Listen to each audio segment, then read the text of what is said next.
मित्रांनो नमस्कार, रामकृष्ण हरी.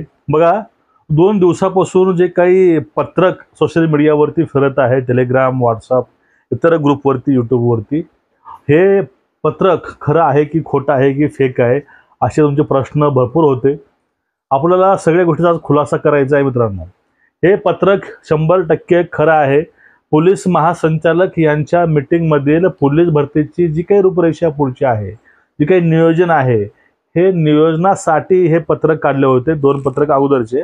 नंतर ते नियोजनाच्या पत्रकानंतर ते पुढलं पत्रक होतं, ते पत्रक होतं तारखेविषयीचं, की हे जी काही पोलीस भरती आहे त्या भरतीची तारीख हे नोव्हेंबरमध्ये 1 तारखेपासून 30 पर्यंत हे फॉर्मची सुरुवात आणि एंड असा आहे. 450 फीस, 350 फीस कुणाला, डॉक्युमेंटेशन काय आहेत, हे सगळं ते पत्रक मित्रांनो सध्या बाहेर पडलेले आहे. ते पत्रक पूर्णपणे खरे आहेत. याचा बघा जो खुलासा आहे तो खुलासा झालेला आहे. पुणे परिमंडळ 3च्या अंतर्गत या सगळ्या गोष्टीचा खुलासा झालेला आहे. म्हणजे याचा अर्थ हे भरती होणार नाही किंवा भरती नाही हे अफवा आहेत. या ज्या गोष्टी काही वावड्या उठल्या होत्या ह्या पूर्णपणे खोट्या आहेत. याचा अर्थ नोव्हेंबरमध्ये भरती प्रक्रियेला सुरुवात होणार आहे. म्हणजे फॉर्म सुरुवात होईल. बाकीची जे प्रोसेस आहे ते प्रोसेस कशी असणार आहे, काय असणार आहे, नेमकं नवीन नियमानुसार डॉक्युमेंटेशन काय आहे, मराठा कास्टमध्ये तर ओबीसी, ईडब्ल्यूएस आणि ESBC या तिन्हीचा नेमका संभ्रम कसा आहे आता पोरामध्ये.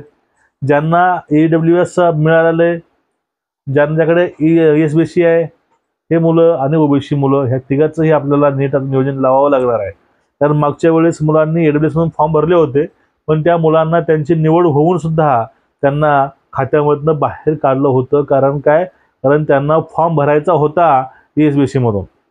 आता असेच काय काय प्रॉब्लेम्स आहेत मित्रांनो. याविषयी आपण सविस्तर व्हिडिओ घेऊन येऊ की नेमकं डॉक्युमेंट कुठले पाहिजे, म्हणजे कास्ट असेल, कुठे प्रमाणपत्र असतील, काय असेल, आपण याविषयी सविस्तर व्हिडिओ आणणार आहोत. पण तुमच्या मनातला एक प्रश्न होता की हे पत्रक आहे, पत्रक खरं आहे खोटं आहे की नुसतं अफवा आहे. तर हे पत्र 100% खरं आहे. आणि तुमच्या मोबाईलमध्ये म्हणा किंवा ह्या सगळ्या माध्यमामध्ये जाहिरात हे ऑटोमॅटिक 30 तारखेला किंवा 1 तारखेला हे मित्र दिसेल आणि तुमच्या फॉर्मला सुरुवात होईल. ही आजची आपली लहानशी मित्रांनो अपडेट होती. आता तुम्हाला करायचं काय? आता भरती निघाली आहे, फॉर्म निघतील, तारीख पडेल, ऑनलाईन चालू होईल. तुम्ही ह्या गोष्टीमध्ये जास्त नर्वसनेस आपल्या मुलामध्ये येत असतो आणि जास्त टेन्शन पण पोरांना येतं. त्यामुळं टेन्शन घेऊन दबावामध्ये राहू नका. दबावामध्ये राहाल, तुमचं जे तुम्ही बेस्ट देऊ शकणार नाही. तुमची तयारी बाकी असेल, तुम्हाला अजूनही वेळ आहे. तुमची तयारी तुम्ही कव्हर अप करून घेऊ शकता. तुमचा एखादा इव्हेंट कमी आहे, तुम्ही त्याकडे जास्त फोकस करा. ग्राउंडविषयी त्याची लेखी थोडीशी कमी आहे. तुमच्या प्रत्येक प्रश्नाचं सोल्युशन हे यूट्यूबवरती आहे. तुम्हाला जे कळत नाही तर तुम्ही यूट्यूबवरती सर्च करून तुमचे ते प्रॉब्लेम्स तुम्ही सॉल्व्ह करू शकता. पण जे पेपर्स आहेत, संच आहेत, तुम्हाला आता संच मित्रांनो चालावे लागतील. तुम्हाला मी पाठीमागे बोललो होतो 5-6 महिन्यापूर्वी, तुम्ही आता संच वाचू नका, तुम्ही संच सोडवू नका. कारण ती वेळ ही संचाची नव्हती, ती वेळ ही अभ्यासाची होती. आता वेळ ही संच सोडवायची आहे. कारण तुम्हाला तुमच्या दिलेल्या वेळामध्ये तुम्हाला पेपर हा पूर्ण सोडवायचा आहे. त्यामुळे तुम्हाला संच सोडवणे हे अतिशय बंधनकारक आहे. तुम्ही ज्या जिल्ह्यामध्ये फॉर्म भरणार आहात जिल्ह्याविषयी तुम्ही माहिती घ्यायचा पूर्ण प्रयत्न करा.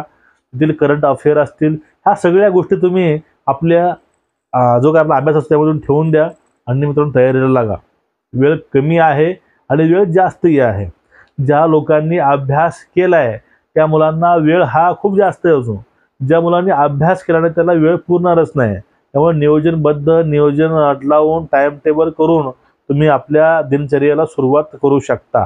आपल्या व्हिडिओवर तुम्हाला मी 2 दिवसाला 1 दिवस नक्कीच गायडन्स करणार आहे या विषयावर. त्यामुळं व्हिडिओ मित्रांनो शेअर करा. नमस्कार.